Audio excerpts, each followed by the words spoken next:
From London, I'm Rochelle Travers, and this is The Standard. Well, it's official. Joe Biden has dropped out of the 2024 US presidential race. I respect the decision that he has now made.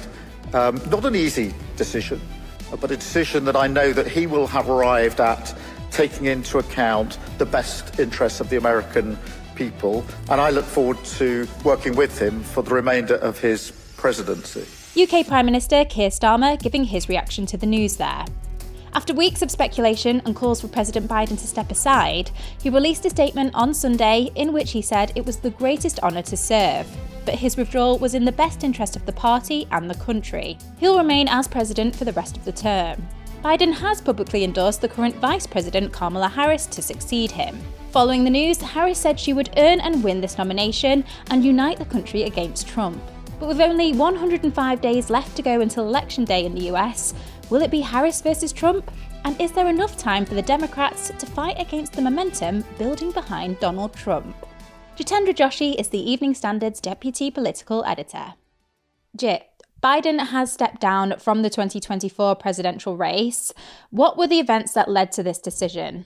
Yes, so it's been just under 4 weeks in the coming, really, ever since the first presidential debate between Biden and Donald Trump in late June. There were already doubts about Joe Biden's quite obviously declining physical and mental acuity. You know, he really has slowed down in recent months and years, and that's becoming more evident. You know, he's always been known for his verbal gaffes. Well, those had really grown quite acute. And then the debate just really brought that all together. This was a huge set-piece moment where the Democrats were looking to their president, to their candidate, to really stick it to Donald Trump in front of a national and global TV audience, and he completely failed the audition. Ever since that, then those doubts about whether he's got the staying power had really become acute, so much so that lots of senior Democrats, mostly quietly, but some quite openly, had come out and said, look, this cannot go on. We're going to lose to Trump and the Republicans in November unless we change things up pretty fast, despite the huge risks of changing things this late in the game. What has the reaction been like to Biden dropping out? I think really there's sadness that it's come to this. No one on the Democratic side is celebrating. Donald Trump is in his own inimitable, insulting and abusive way, but that's another thing.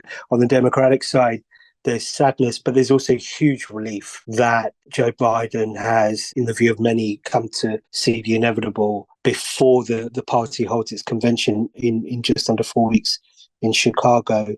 It's more than just relief. You can sort of measure how this is impacting the race by notably the flow of money. Money counts for everything in US politics. And all of a sudden, on Sunday, after Joe Biden's announcement, you saw over $50 million being raised online by the Democrats to support their would-be new nominee, Kamala Harris. So if money talks, then it's talking pretty loudly. And now it's really over to her, to the vice president, to use that money and to show that she's worthy of this mantle. Biden has publicly endorsed Kamala Harris, who we'll speak about in more detail in part 2 of this episode.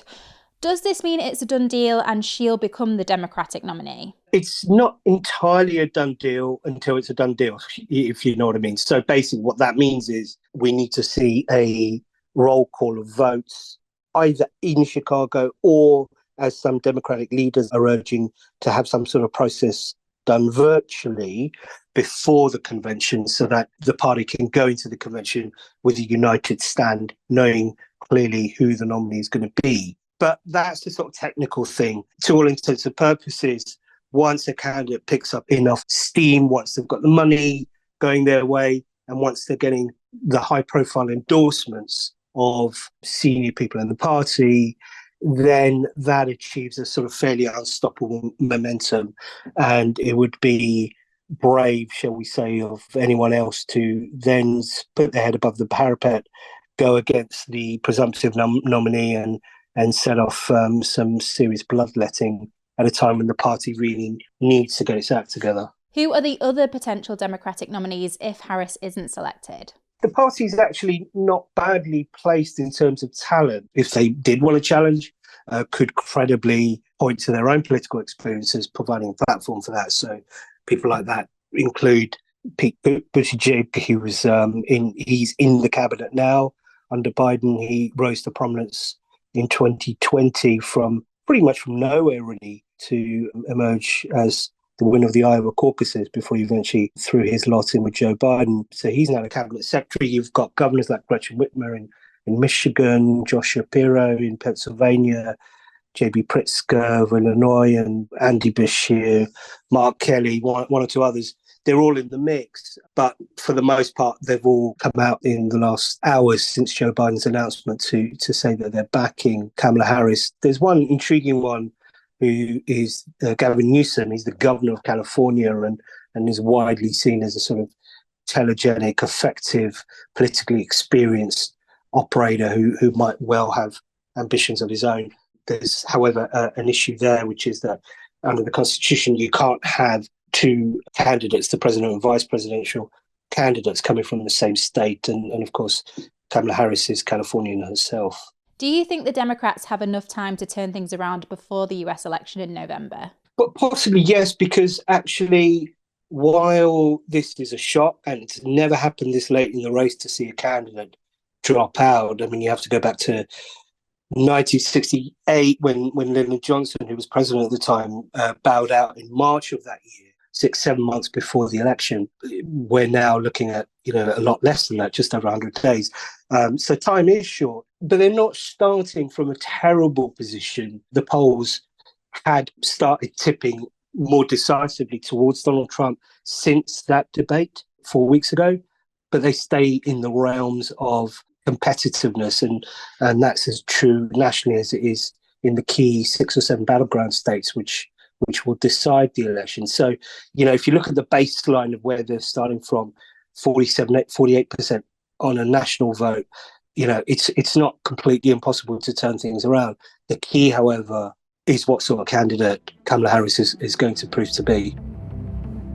Let's go to the ads. Coming up in part 2. She's already the first person of Indian Jamaican heritage to serve as vice president, and the first woman, of course. So were she then to progress to the West Wing as president herself, she would be shattering a huge glass ceiling. We take a close look at Kamala Harris, the potential Democratic nominee and hopeful president in waiting.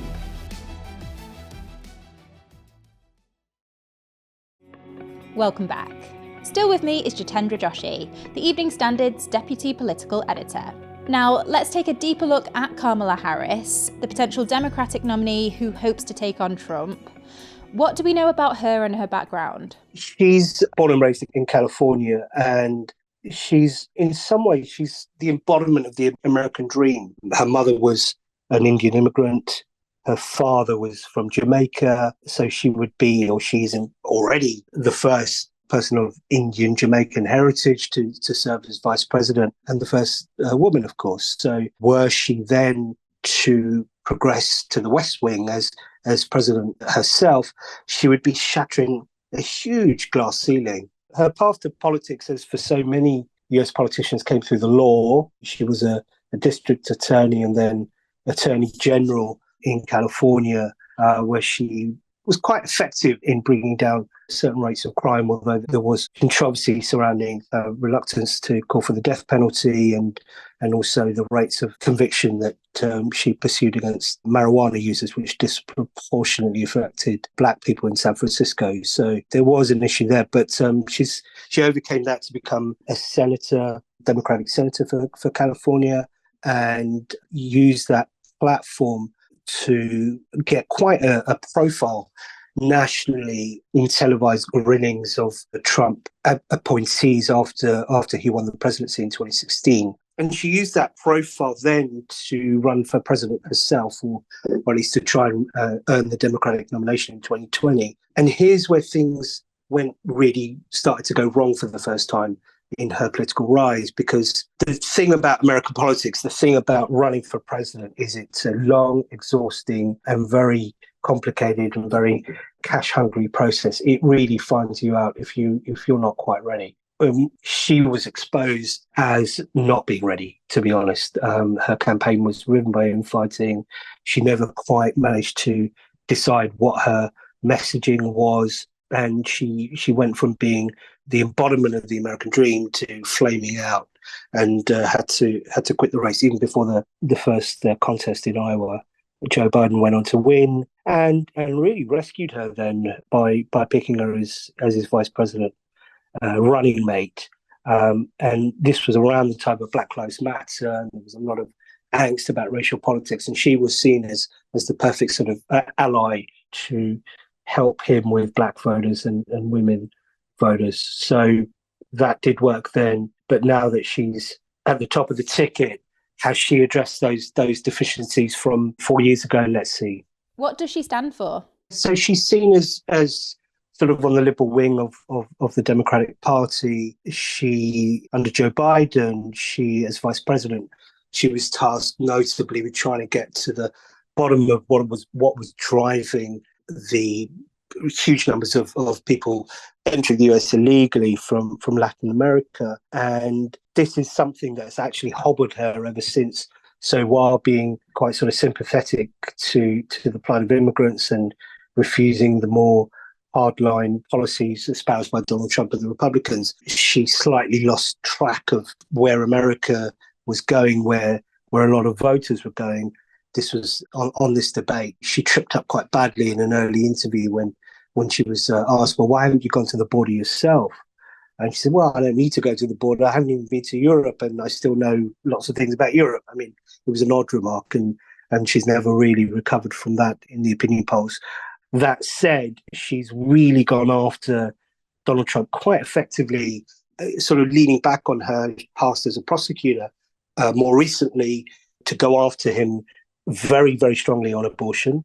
So the Republicans, the Supreme Court that stacked with judges appointed by Donald Trump, overturned the historic Roe v. Wade ruling that had protected a woman's right to privacy over her body, which in turn allowed for states to allow abortion rights. That went by the wayside.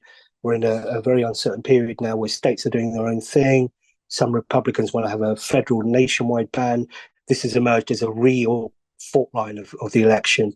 And Kamala Harris has really gone after Trump hard on that, as well as on some of those sort of social culture war fronts, while trying to protect Joe Biden's legacy on the economy and investment in infrastructure and sort of protecting disadvantaged communities with more federal support. These are all things that Donald Trump wants to throw out of the window. There seems like there is so much momentum behind Trump since the debate and the assassination attempt. Where do these latest developments with the Democrats leave the Republicans? That's precisely the thing. So they were on a bit of a high after Donald Trump's brush with death. As potentially tragic as that was, to see a political candidate gunned down in that way, that he escaped not just with his life, but with a really powerful set of images and a powerful story projecting strength and resolution, which he then carried through the Republican National Convention last week in Milwaukee. But a lot of the messaging there was premised on, Joe Biden's a crook, Joe Biden's old, senile and unfit for office. That's now all off the table. They have to recalibrate that to attacking Kamala Harris. But she was already on Biden's ticket. She was already in the mix of their political attacks. And one thing you can rely on with Donald Trump is he will always try and pick on the personal as much as on the political or on the policy front. So he's going after Harris notably for the way she laughs, because actually that's one of the defining characteristics, I think, for most American voters. She's got quite enthusiastic belly laugh, and that's become a stick with which to beat her in a lot of the attack ads. So he's got a new nickname for her. He's calling her Laughing Kamala Harris. He says she's crazy, she's nuts. So he's losing no time to, go down the political low road. But in terms of policy, his campaign they've already got their first attack ads out, linking her very much to Joe Biden's policy agenda on immigration and also on the economy, because most Americans, just like in Britain, a lot of people are still feeling the pinch from the cost of living crisis. That hasn't gone away. You can read more about the US election in the Standard newspaper or on our website, standard.co.uk. And that's it from this episode. The Standard podcast will be back tomorrow at 4 p.m.